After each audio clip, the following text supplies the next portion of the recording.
भाजपच्या मुख्य प्रतोदपदी रणधीर सावरकर यांची निवड करण्यात आली आहे। विधानसभेतील मुख्य प्रतोदपदी रणधीर सावरकर यांची नियुक्ती करण्यात आली आहे। आशिष शेलार यांच्या जागी रणधीर सावरकर यांची निवड करण्यात आली आहे, तर शेलारांची मंत्रिपदी नेमणूक झाल्याने सावरकर यांच्यावर ही जबाबदारी देण्यात आली आहे। आशिष शेलार हे आता मंत्री झालेले आहेत। त्यांनी मंत्रिपदाची शपथ घेतली आहे नुकतीच आणि त्याच्यानंतर आशिष शेलार यांच्यावर जी जबाबदारी होती ती आता रणधीर सावरकर यांच्यावर देण्यात आलेली आहे।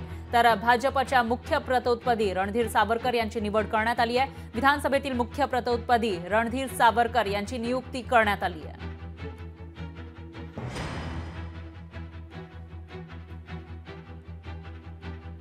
तर आताची सगळ्यात मोठी आणि महत्त्वाची बातमी म्हणावी लागेल, भाजपमधील जे नेते आहेत 19 नेत्यांनी मंत्रिपदाची शपथ घेतलेली होती मागच्या रविवारी आणि त्याच्यानंतर आता खांदेपालट या ठिकाणी होताना आपल्याला दिसून येते वेगवेगळ्या जबाबदाऱ्या या विभागल्या जाताना दिसून येत आहेत।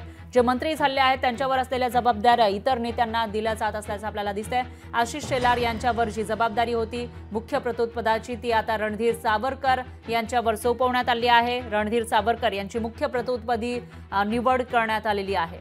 तर काही वेळाच पूर्वीच त्याविषयीचं एक पत्र जारी करण्यात आलं होतं।